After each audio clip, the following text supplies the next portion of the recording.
2 days out from another devastating shooting, this time in Texas, in a suburb outside of Dallas, we are learning more. We're learning more about the alleged shooter, including links to white supremacist beliefs and content online. We're also learning more about what this means for mass shootings in America. Did you know that this mass shooting occurred less than 10 days since the last one, specifically in Texas? Both of them in one state, both of them individuals who got their hands on military grade firearms and then turned them on American citizens. Oh, also, by the way, it's the 199th mass shooting of just this year. It's May, and it's the 199th mass shooting.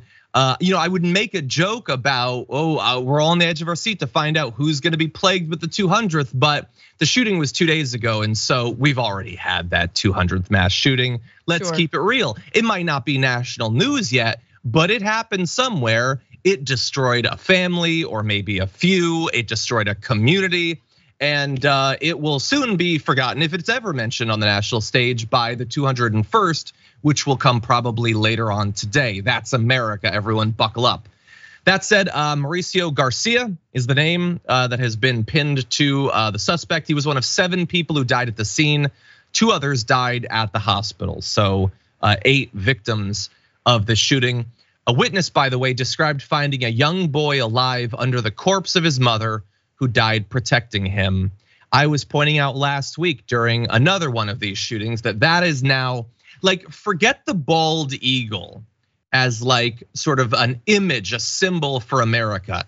No, the symbol that best represents America is a woman shielding a child's body with hers, because she has to use all that she has, literally the flesh of her body, to stand in for the massive cowardice and weakness and corruption of all of the political officials that should have stopped that shooting from ever happening. And now in case after case after case, mothers and sisters and teachers have to stop the bullets as best they can with their own bodies. Francesca, there's a lot more to get to, obviously, but what are you thinking?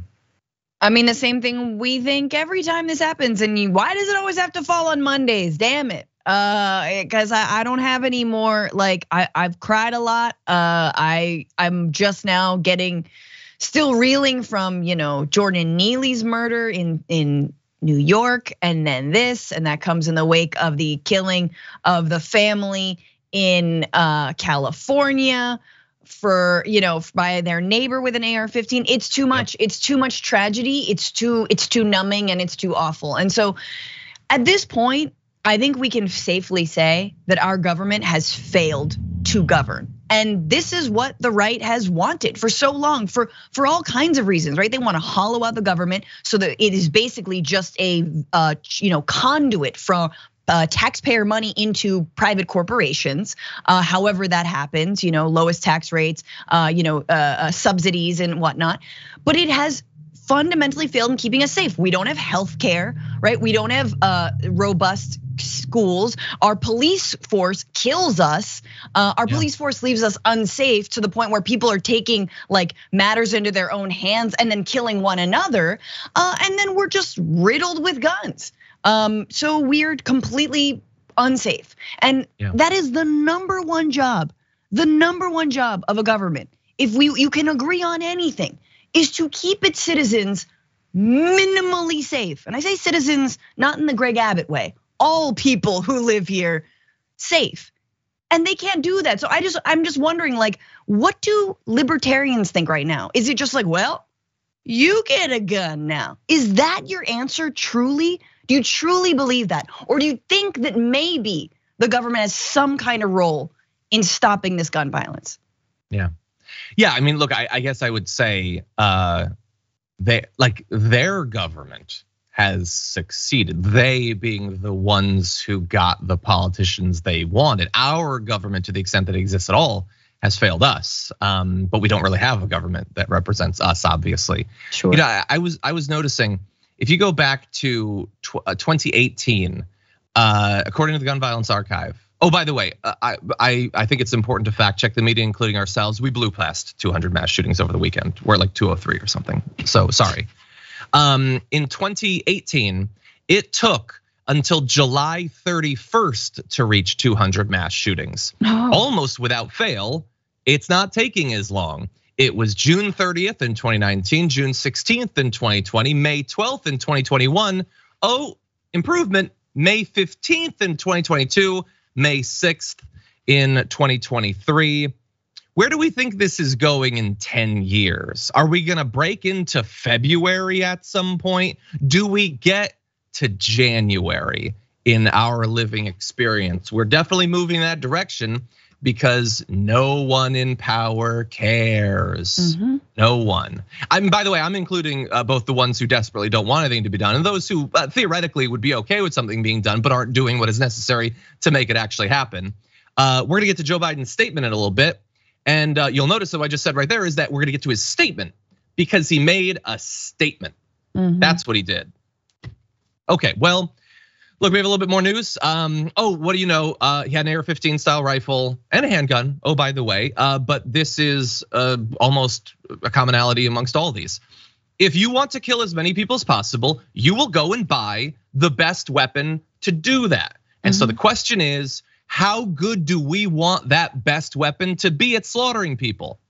I don't want it to be as good as it is right now, but there are a lot of politicians that are dead set on making sure that it's at least as deadly as it is right now. And it could get way worse, by the way. It's a crazy lib idea that you shouldn't be able to have fully automatic machine guns in America, but there are plenty of politicians that would be fine with switching back to allowing that to be legal. He had a tactical vest packed with ammunition magazines. A reminder, by the way, that they want to kill as many people as possible. One magazine is not enough, so they're gonna be reloading. So a further question for you, how often would you like them to have to reload? Bear that in mind when we have discussions about capacity for magazines. The victims were aged 5 to 61. You know, I saw a reference to something like this in the chat. It's a very common refrain on the right trying to ward off the perception that they're extreme when it comes to opposing abortion, that they will then try to flip it on the Democrats and say they're extreme because they want abortions after birth, which of course isn't true. But a case could be made that Republicans are okay with abortions after birth, even up into the decades after, so long as the abortion is done with an AR-15. They seem perfectly fine with that. Or abortions anyway. What about pregnant people who are murdered in mass shootings? Yeah. Are they against that? No, that's cool because their greater love than of children, which they feign, is of guns. I just briefly want to say, John, before we move on to the Biden statement, that this man was in the military and he was, I believe, removed for mental health concerns. I think that it is, and I don't want to say poetic, but it is actually a little bit ironic and cruel that the thing that is killing Americans at this rate is the same thing that has been devised to murder civilians in countries far away like Iraq and Afghanistan and other, covert operations in other places that we've been in the last 20, 30 years. And it is no mistake that under Bush, the assault weapons ban lapsed. And under Bush, we started 2+ wars. So think about these weapons of war, once used against civilians abroad, are now coming home to roost and in the hands of people who were either before or during or after affected by their time in the service. I mean, if you're young right now, if you don't remember 9/11, if you don't remember, like why we have different codes for different terror alerts, if you don't remember why we have to take off our shoes, if you don't remember all of these ridiculous things, guys, this is what happens when you militarize a society, when you decide to be the cops of the world, when weapons manufacturers can make whatever they believed can do more damage to human flesh in the shortest amount of time. Then you flood them into our streets in the United States. And yeah, you're seeing the kind of carnage that you saw in Iraq in 2003. So it is no accident.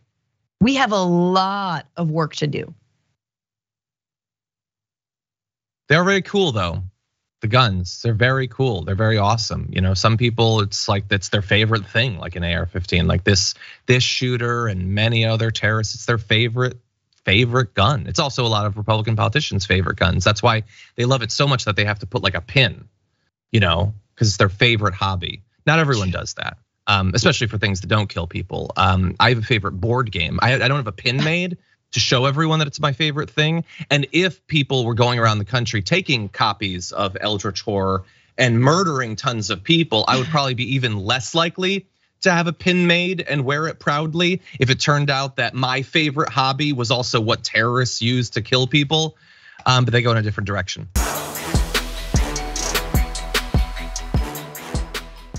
For more political news breakdowns, interviews, stories of activism, and me trying my hardest to care about the occasional big celebrity news story, subscribe to our YouTube channel at youtube.com/thedamagereport. And you can ring the bell wherever it is so you don't miss anything.